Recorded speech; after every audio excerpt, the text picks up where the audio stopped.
मिथिला संगीत धाम पर अहाँ सबके स्वागत अछि। हम एकटा आइ भोला बाबा के नचारी गाबि रहल छी। अगर अहाँ सबके ई गीत नीक लागे तो चैनल के सब्सक्राइब केनाइ नहीं बिसरबे और वीडियो के लाइक कर देबे। केहन लागल कमेंट में कहबे। जय मिथिला, जय मैथिली, जय भोलेनाथ।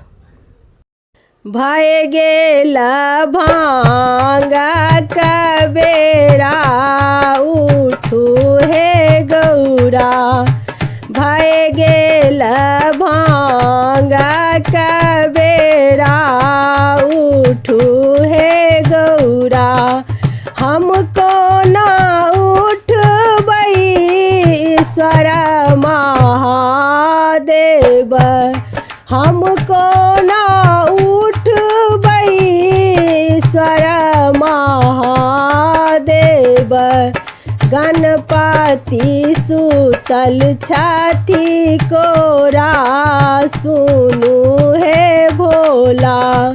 गणपति सुतल छाती कोरा, सुनू हे भोला। भय गेल भांगा का बेरा, उठू हे गौरा। सासु ने नदी मोरा, किनका हम देवनी कोरा।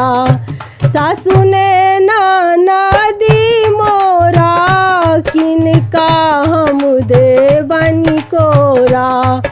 कोना के पीसब भांगक गोला, सुनू हे भोला। कोना के पीसब भांगक गोला, सुनू हे भोला। भय गेल भांगा का बेरा, उठू हे गौरा। अचरा बिछाए लिया, गणपति सुताए दिया। अचरा बिछाए लिया, गणपति सुताए दिया। तखन पीसू भांग का गोला, सुनू हे गौरा।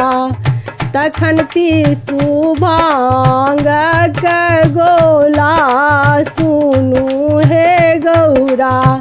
भय गेल भांगा का बेरा, उठू हे गौरा। भय गेल भांगा का बेरा,